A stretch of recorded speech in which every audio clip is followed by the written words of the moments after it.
Call the Swedish number. Calling the Swedish number.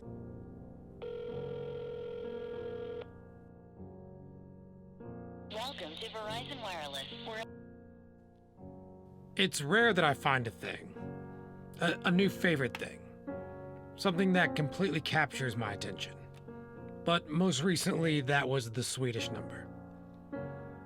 You see, travel is a luxury. Most of us want to do it, but few of us do. And here was this thing. A thing that let you have the same cultural connection as travel. At 79 days. That's how long this thing lasted. And after 79 days, it was gone. I might not be able to call Sweden anymore, but this thing lives on in an idea. The idea comes from this book, A Fugitive Crosses His Path, by Ankel Sandemos. And in it, he describes 10 rules that describe a way of living.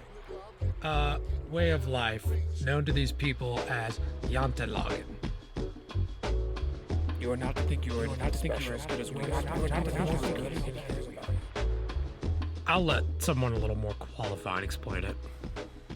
The law of jante, or jantelagen as it's called in Swedish, is an unwritten law that stands for a way of thinking. It basically means that you shouldn't think you're better than anybody else and it's good to be average. Here in Sweden, we don't usually brag about being good at something. For us, that's a bit rude. It means that you think you're above everybody else.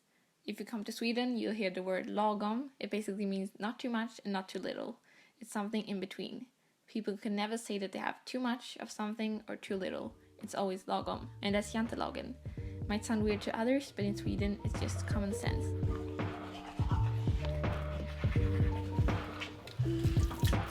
Jante is an interesting concept on its own, but it stuck out to me for a very particular reason, and I want to show you.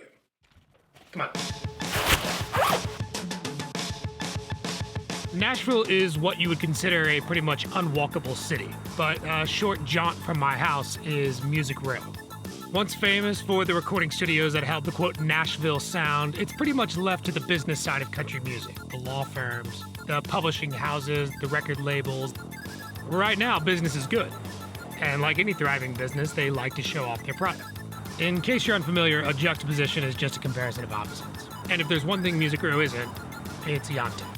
The law of jante is an unwritten law that stands for a way of thinking. It basically means that you shouldn't think you're better than anybody else, and we don't usually brag about being good at something. It means that you think you're above everybody else. For us, that's a bit rude. People can never say that they have too much of something or too little. It's always lagom.